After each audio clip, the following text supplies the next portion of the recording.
And now, the show that's all about baseball. That's when the game, to me, is at its best. This is the Baseball Hour with Tony Maz. Brought to you by Bigelow Tea. I Promise, official eye vitamin of the Boston Red Sox. Bravely zero-turn lawnmowers and Window World. On Boston's home for sports. 98.5, the Sports Hub. We've been consistent. We haven't, deviated from what we believe is going to work. Obviously, the rotation did an outstanding job staying healthy, and that's very important. I know the last few weeks they've been up and down. Some of them, they have some bad starts, but I do believe that them posting every 5 days has been something important for us. Obviously, the bullpen, we talk about how great they've been. Those two lefties, they put us in a great spot, and obviously Adam has solidified, the eighth inning. Barnesy has been amazing. I think all around we've been good. We've been solid. We've been doing a lot of good things. We still believe there's room for improvement. We're not perfect, but we do believe we have a good team, and we just got to keep going and stay consistent.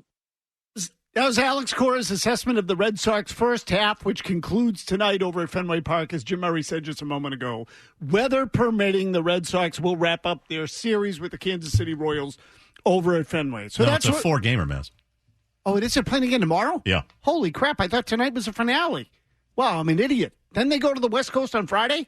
Yeah. Is tomorrow a day game, Murray? Yeah, it is. It's supposed to be a day game. Well, there you go. That's why I missed it. Anyway, 617-779. Start over? Nope, I don't. And now, the show that's all... 617-779-0985 is your number. You can open up the phone lines, Jimmy Stewart. Here's where we're going to start. Game 81, the Red Sox are going for win number 50. They are on a 100-win pace. And I know more of you are watching now because the television ratings for the last two nights have been their highest of the year outside of Yankee games. Okay, outside of Yankee games. And even so, I would tell you that these are in contention with Yankee games for the TV ratings the last couple of nights. And that is no small thing. The point being this, the Red Sox have stuck a little bit, with some people anyway, as the season has moved along, and many of you are coming back to watch this team, and I would tell you, they are worthy of your investment. They are worthier of your investment. So again, 617-779-0985. But here's the one thing I would caution you all about, and I say this with all the love in my heart because I like this team immensely. I like the 2013 team immensely, and I said that this year in a lot of ways was going to be like 2013. I just wouldn't expect a World Series out of it. I'm still not sure I feel that way. But I may soon have to change my mind when the Red Sox are on a 100-win pace. And honestly, I don't know how they're doing it. I wish I could give you some logical reason or explanation as to how this team is on a 100-win pace, but I really don't have one. And I tend to look at things practically when it comes to this sort of thing, so I have to suspend some of my skepticism, cynicism, a general disbelief in how far this team can go because they keep defying the odds. As I said earlier today, they have a horseshoe wedged so far up their ass that I think it's been jammed up there with spider tack. That sucker's not coming out. This team right now, based on the run differential projections, the statistical projections, should be about a 44-win team. They have 49 wins. Now, can they keep it up? Early in the year, I wasn't sure that they could. But here we are now, game 81 tonight, and they're going for their 50th win. Now, the part of it that does piss me off, and this is when people start to get ahead of themselves. So I would tell you that, again, I like this team. Do you hear me, Jim Murray?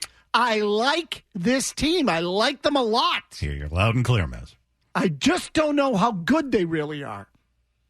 Because, again, people like Tucker, our former intern, Tucker Boynton, he's on Twitter, and Tucker has a fabulous Twitter follow, by the way. If you've never followed Tucker, it's @Tucker. You'll find him. You know what? Find my Twitter. You'll see I retweeted Tucker. Okay? Tucker tweeted today. Red Sox teams in the last 15 years with 49 or more wins through 80 games. The Red Sox got their 49th win last night. 2021, 2018, 2007. So now I look at that and say, okay, see, this is where I think people start to get stupid. And you would say, well, those are World Series years. Not only are they World Series years, I'm not completely dismissing a World Series. You never know what the hell's going to happen. But those two teams may have been the most solid, stable, wire-to-wire winners in Red Sox history. The 07 team, a lot of people forget, they came out of the gate strong. They were a machine. They basically won the division beginning to end. They took command of the American League East early on. They never really gave it up, and they pretty much beat everyone in their path. Even when they fell behind 3-1 in the American League Championship Series, I think a lot of people thought they could come back and win, including them, and they did. The 2018 team was arguably the greatest team in Red Sox history, although I still would take 04. In any case, counting postseason, they won 119 games. And now we're going to put this team in the same breath as that one? So I would tell you, keep it in your pants. Enjoy what you got right now. We'll see where we are in a few weeks. Because I do think this team is in a position to add at the deadline. I think they are tremendously competitive and entertaining. I think they're likable. They work hard. They play every pitch, every out, every inning. There's a lot to like. I still have my concerns about whether the pitching staff can hold up.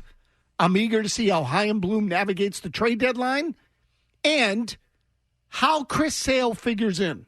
And we have some significant news from Alex Cora tonight as it pertains to Chris Sale, which we will get to in just a moment. Just quickly, though, there is a, even if you just wanted to look at it from a statistic standpoint, there are answers to how they've done this, and it really has more to do about their offense than anything else. It's the offense that saved them. So when they've allowed this rotation's allowed, or collectively their pitching staff's allowed 5 or more runs, they're 16-20. And if you put together the other teams in the division, the Rays, the Jays, and the Yankees, they're 19-75.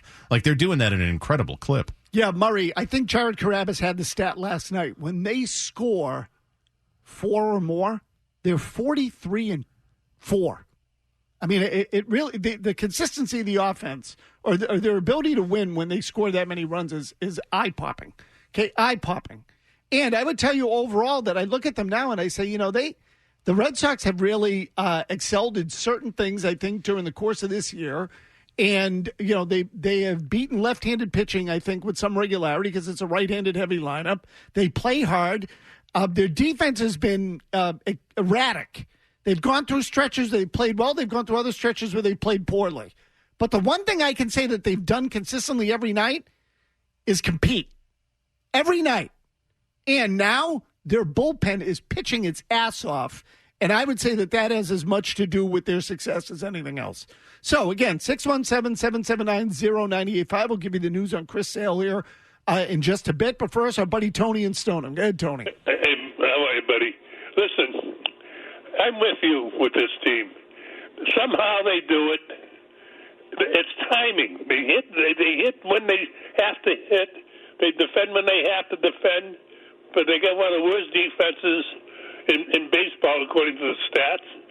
And I'm with you. This team could go all the way if everything holds up and everything. And it's the key. It's the key 5 or 6 guys. Starting with the second batter there, the outfielder, and then you got JD, then you get Bogarts, and you got Devers, and you got Renfroe. I mean, they're delivering. I don't know what to tell you about. Tony, look down there. Listen again. I don't know what to tell you anymore either. This is it. This is what I'm saying. This is not a 100-win team. I don't care what anybody says. It's not a 100-win team. But they're on that pace, which means that they're playing above their heads. And you know what? What's wrong with that? So we sit here all the time and criticize teams for saying or for not playing up to their potential. This team exceeds it, and an a-hole like me sits here and says they can't sustain it. They're not this good. I said that in 2013. They won the World Series. So what am I supposed to do? Sit here now and tell you they have no shot? I still have doubts about this team going forward. I don't know that the starting pitching can hold up. The cut that we played for you at the start of the show, Alex Cora said this, and it's a good point. Jimmy, maybe we can isolate it again where he talks about everybody going to the post and being able to make their turn every 5 days and how important that is. So as bad as the starting pitching has been of late, Jim Murray, and the starting pitching's been bad. Pivetta struggled last night. Garrett Richards struggled the night before that. They had some good outings against the Yankees, but prior to that, ever since the whole Spider Tack phenomenon, they've been garbage on the mound. But you know what they haven't had? Injuries. No injuries, at least in the starting rotation. Knock on wood. And I'll tell you, I think this is a big point. Jimmy, let's play that part again. Sorry, go ahead. But I do believe that them posting every 5 days has been something important for us. Obviously, the bullpen, we talk about. We could stop there, Jimmy. Posting every 5 days has been important. And you know why it's been important? Because there's been no chaos on the pitching staff. None. Now, look, Cora's had to manage in-game. They've had to back up starters and bring Andrees in and bring Whitlock in and pull guys in the fourth inning. They've had all kinds of stuff like that. But 5 days later, that guy gets the ball again. So you're not playing musical chairs with AAA. You're not playing musical chairs with the guys in the bullpen. Who's going to spot start? You're not dealing with any of that. So a guy goes out and makes his turn. Lately, they haven't been good. But he still gets the ball in 5 days because he's healthy. One of my big questions was, are these guys going to hold up? They've held up. And they've been able to manage the staff in such a way that they are now going for their 50th win of the season in Game 81. I don't know about all of you. I am blown away by that this year. If you had told me this team would be on a 100-win pace on July 1st, which is tomorrow, I'd have told you you're out of your effing mind. No chance. But here they are. So, July starts tomorrow. Trading deadline's coming up. And Chris Sale might be on the horizon. We'll give you a detailed breakdown of what Alex Cora said about Chris Sale, what the plan is for him going forward, and when you might be able to expect him back when we return on the Baseball Hour. Fastballs, curveballs, and breaking balls. The Baseball Hour on Boston's home for sports. 98.5, the Sports Hub. Boom Boom Games, your home for 80s and 90s retro video games, wrestling figures and collectibles, vintage toys, cards, comics, and all your nostalgia needs. They've got something for every console from Atari 2600 to the PS5 and Xbox Series X. Looking for a specific video game? They will try to source it for you. Do you have some old consoles or collectibles? Bring them in because Boom Boom Games buys and trades. Boom Boom Games is also your store for Star Wars toys, Pokemon, and the wrestling selection will have you feeling that sweet chin music. Boom Boom Games in Billerica. Check them out. Talking baseball with Tony Mass. This is the Red Sox we're talking about. It's the Baseball Hour on 98.5, the Sports Hub. You know, whenever he comes, obviously, it's like I said before, nobody can trade for Chris Sale. We can add Chris Sale to the equation. And there's a guy that, you know, he's looking forward to contribute. He's in a great frame of mind. Physically, he looks tremendous. What we saw today was eye-opening. Good slider, good changeup, 94, 95 velocity. And we just got to be patient. But he already is making an impact in the clubhouse. Just his mere presence, his knowledge, his communication with other guys, he's helping. So I know he's dying. He's looking forward to contribute on the field. But so far, he's made an impact already in this club.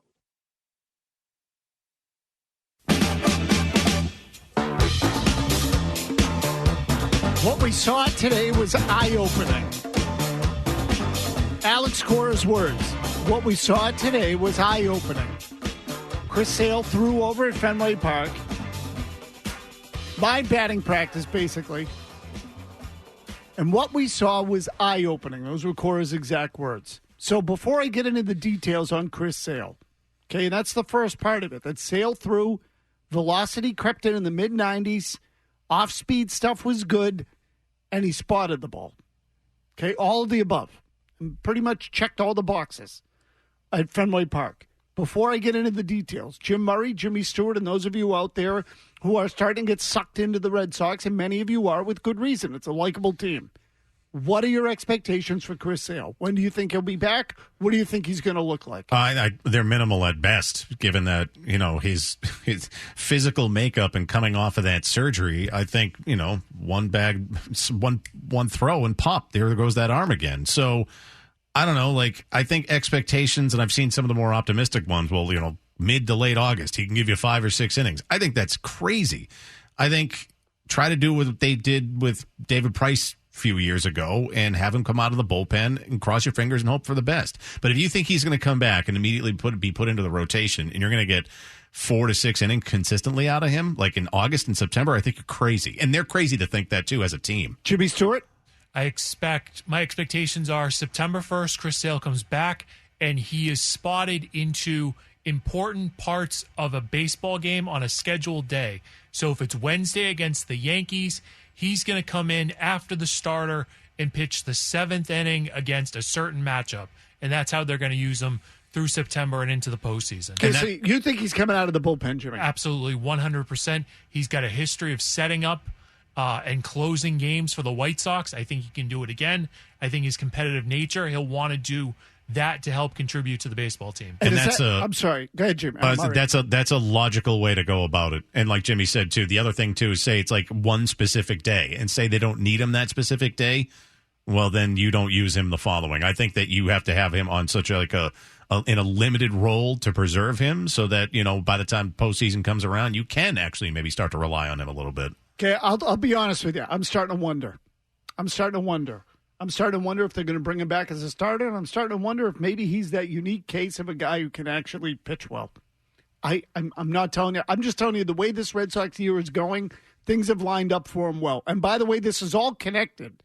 When I say this to you and where this team is, game 81, they're on a 100-win pace.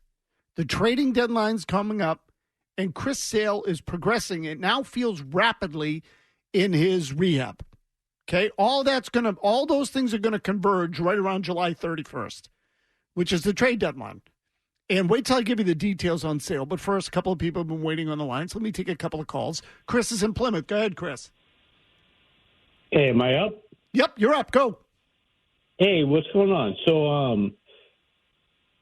I was wondering, do any soft starters still have that 15-win potential you were talking about at the beginning of the year? And, even though they've performed well without the pitcher getting the 15 wins, do you think if a pitcher could do it, it would catapult them in the playoffs? Okay, so look, again, it's a good question. I don't have the win totals in front of me, so I sort of always throw that out as someone's got to have an above average year. I would tell you that I look more at how they're pitching than what the actual win total is. So I'd say Garrett Richards, throw him out. Forget it.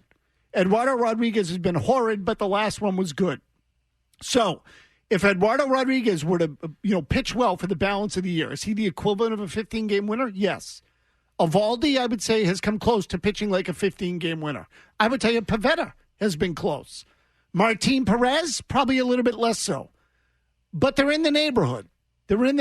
What's more important, I think, is if they have a collection of relievers that have a combined ERA under 3. I was looking at Red Sox Notes. Gasper retweeted this. Boston's 9 active relievers have a combined 2.91 earned run average for the Sox this season. If you have that, it doesn't really matter if your one starter can get 15, 16 wins. Right, and Murray, 9 of them. That's insane. 9. Most bullpens, we've been conditioned that a bullpen is 6 or 7 men deep. Okay, 6 or 7 men in the bullpen. 3 of them are going to suck, or at least 2. If you have a good bullpen, 2 of them suck. The Red Sox right now have 9 guys with ERAs at 3 or under, basically. Quickly, Riley in a car. Go ahead, Riley.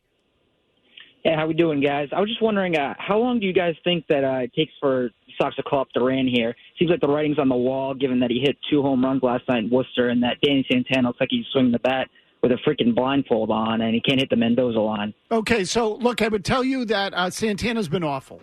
And I like the idea of bringing Duran up too, but don't put too much stock in the home runs at Worcester. That place is a launching pad right now. It's a launching pad. And when we looked it up last week, Duran was hitting 230 on the road.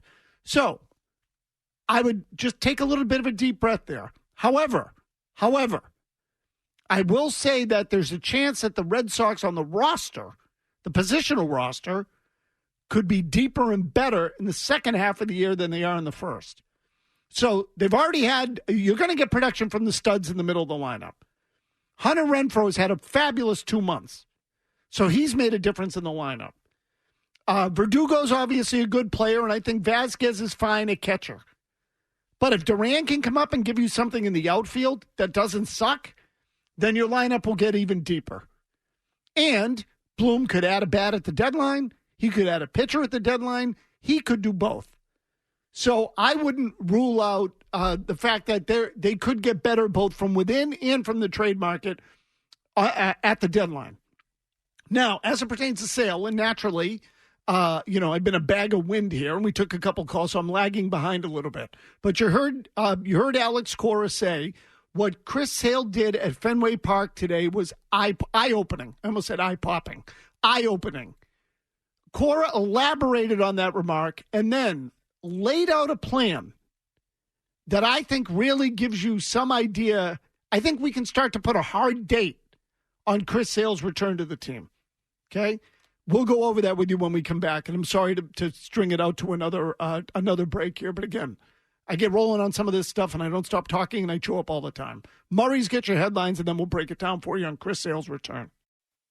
Boom Boom Games, your home for 80s and 90s retro video games, wrestling figures and collectibles, vintage toys, cards, comics, and all your nostalgia needs. They've got something for every console, from Atari 2600 to the PS5 and Xbox Series X. Looking for a specific video game? Let them know and they'll try to source it for you. Do you have some old consoles or collectibles? Bring them in because Boom Boom Games buys and trades. Boom Boom Games is also your store for Star Wars toys, Pokemon, and the wrestling section will have you feeling that sweet chin music. Boom Boom Games in Billerica. Check them out. Whether it's happening on the field or off, Maz is talking about it. What should we expect from Alex Cora's Red Sox in 2021? The Baseball Hour on 98.5 The Sports Hub. Alex, you said Sale was eye-opening. What about him really struck you today? Just the command of the pitches. That's something that I didn't expect. And he was able to throw fastballs inside, fastballs arm side, open away to put people away. The changeup was good. The slider was good. And that's something that throughout the process, I do believe that that's kind of like the last thing you get, right? The changeup and command. And for him to be dotting pitches already, it's a great sign.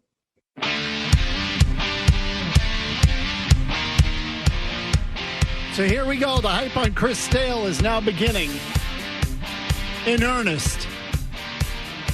So all along the year, or all along this season, you've heard throughout the first half when they get Sale back. Yes, Sale will be like a deadline pickup. Here's the one thing we do know. Sale, not a lot of teams are going to get Chris Sale back. And I typically take that sort of rhetoric and chalk it up to stupidity. I think the odds are that Chris Sale's not going to be very good when he comes back and that he's probably going to have a setback at some point. And as we've seen with Noah Syndergaard, for example, in the Mets, and that don't hold your breath on Chris Sale. I'm sort of in line with Jimmy Stewart as well, that I think the greater likelihood is that Sale pitches out of the bullpen and not out of the rotation when he comes back, whenever that is. And up until now, I think it has been a speculative endeavor that you sit there and say, well, if they get Sale back around this date or that date, and depending on what he looks like, and maybe they pitch him out of the bullpen, well, I think that picture is now starting to come into focus. So, again, in the event you're just joining us, Sale through today at Fenway Park. Alex Cora called it eye-opening. Sean McAdam pressed him on the issue and said, well, what was eye-opening? And you heard him say there, the velocity, 94, 95, the off-speed stuff was there, and command. He was dotting the strike zone. And that should be something that catches your attention. This is the manager of the team talking. And the Red Sox, I think, have tried to downplay Sale's availability to them from the very beginning. Early on, they weren't even sure he was going to pitch at all. They've been very reluctant to put any sort of timeline on it. And yet today, one started to come into focus. So I made a mistake earlier where I said the Red Sox are wrapping up a series tonight with the Kansas City Royals. Murray correctly pointed out it's a 4-gamer. Right after the finale, and the game tomorrow, again, Murray, forgive me, is a day game, right? Yep, 1:10. Okay, 1 o'clock day game tomorrow for the Red Sox. And they then go on. Part of the reason they're playing a day game is that they go on the road, and not just on the road, they're going out to the West Coast. They'll play 3 with Oakland over the weekend, then 3 with the Angels. They'll fly home and be home against Philadelphia for the final weekend leading into the All-Star break. So Cora was asked now, what is the plan for Sale going forward?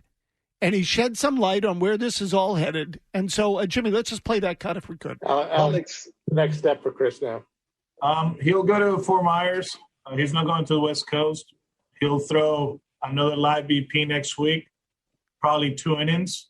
The hope is, after that and see how he feels, most likely go on a rehab assignment. It's not guaranteed, obviously, but it's trending that way. Okay, so that last part, he's going on a rehab assignment. I don't need to tell you, I mean, maybe I do. That's the final step. The rehab assignment is the final step. Now, in Sale's case, typically a starter who goes on a rehab assignment, depending on, how long he's been out, will make 1 start, 2 starts. With Sale, I think it's going to be a little bit longer. This is his spring training. They're going to stretch him out. But today's June 30th. He just threw today. He's going to throw in Fort Myers next week, live BP, 2 innings. So, again, today's Wednesday. The earliest they would have him throw, if they keep him on a 5-day schedule, is Monday. My guess is they might even build in an extra day of rest. It could be Tuesday. But whatever, at the beginning of the week, he'll pitch in Fort Myers, just live batting practice to hitters. Then he'll go on a rehab.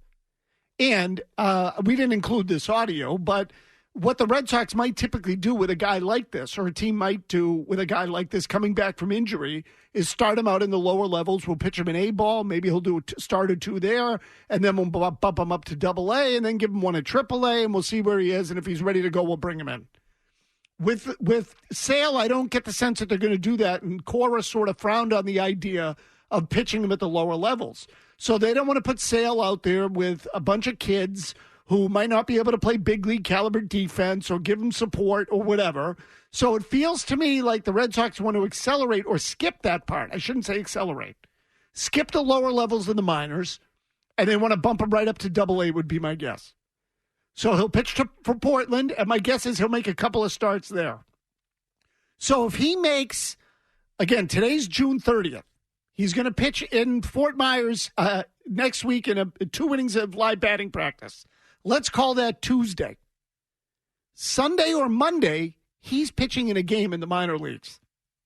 Sunday or Monday, he's pitching in a game in the minor leagues. And then I would venture to guess that Sale will probably need about 4 starts, somewhere around 4. He'll go 3 innings the first time and throw 45 pitches. Maybe they'll bump him up to 50 the next time, then up to 65, then to 80. And if all systems are go, that whole process will take about 2.5 weeks. So 4 starts is 20 days, but you're pitching on both ends. So, you really only have about 18 days in between, which is 2.5 weeks. And you add in next week 3.5, I would look for Chris Sale right around August 1st or right around the final week of July leading into that trade deadline. And we now have a calendar on Chris Sale. This is not a small thing, folks. The Red Sox are basically giving you the blueprint for when they think Chris Sale is going to be back on this staff. Now, in what capacity? To what level of effectiveness? We don't know. We'll keep an eye on the performance in the minor leagues. We'll see how it looks. I, again, am not holding my breath. But I'd be lying to you if I told you that under the circumstances, I'm not at least a little bit intrigued and excited about the possibility of someone like him joining the staff again. Because this entire season has defied logic.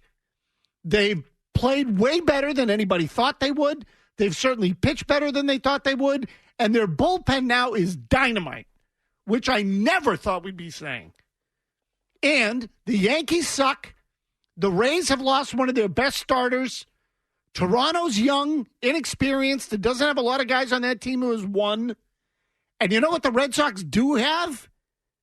Guys who have won in the past, at least in the positional roster, even on the staff to a degree. Nathan Eovaldi pitched his ass off in the World Series. Xander Bogaerts has won championships.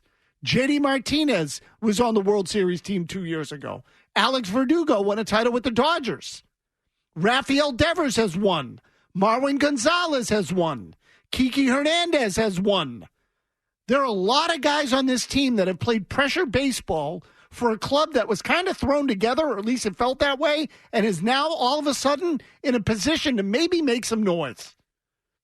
Hell, it's all gone their way to this stage. Why not keep going? The show that's all about baseball. The Baseball Hour. 98.5, the Sports Hub.